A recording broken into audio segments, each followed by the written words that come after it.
168 թեմի հարգելի հետևողներ, կզրուցենք հանրապետական գործիչ Արտակ Զաքարյանի հետ։ Պարոն Զաքարյան, պարբերաբար թիրախավորում է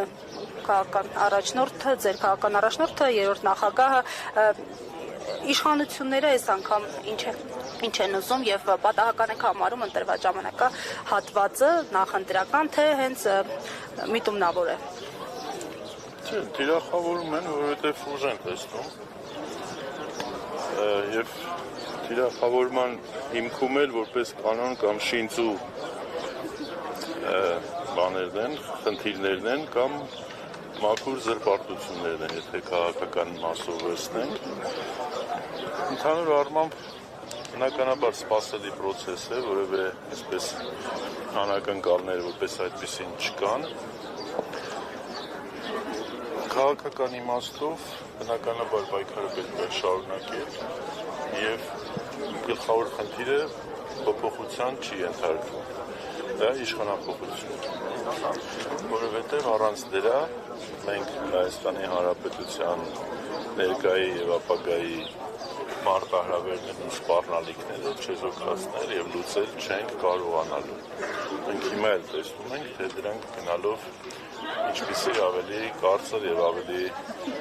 ծանր բնույթ են ստանում։ Պարոն Զաքարյան, այս ընկալումը կա նաեւ ներընդդիմադիրեն շրջանակների մոտ, որոնք օրինակ ձեռքի հետ էլ թիրախավորում են օրինակ երրորդ նախագահին, անընդհատ ինչ-որ գրառումներ են անում երրորդ նախագահի մասին, ակնարկներ են անում բացուփակ, այս ընկալումը կա թե չկա իրենց մոտ, որ ժամանակ չկա, պետք է համախմբել եւ այլն, պետք է փոփոխություն լինի։ Ներընդդիմադիր շրջանակ ասելով շատ ավելի լայն սպեկտր պետք է դիտարկենք, այդ լայն սպեկտրում կան նաև ընկալումներ եւ կան նաև այնպիսի շրջանակներ կամ անհատներ, որոնց մոտ ընկալումը այլ դրսևորում ունի, ավելի շատ անձնական խմբային շահերով պայմանավորված։ Այսինքն կան փոքր ուժեր, որոնք մանդատի կռիվ են անում եւ պատրաստ են այդ կռվի մեջ ներքաշվել նաև ընդդիմության դեմ պայքարելով, ընդդիմադիր այլ ուժերի դեմ պայքարելով։ Կան քաղաքական ուժեր, անհատներ, որոնք հասկանում են իրավիճակը եւ գնահատում են adekvat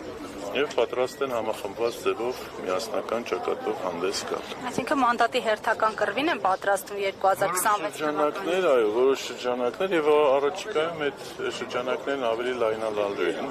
ցավոք, բայց նորից եմ ասում, դրանից խնդիրը չի փոխվում։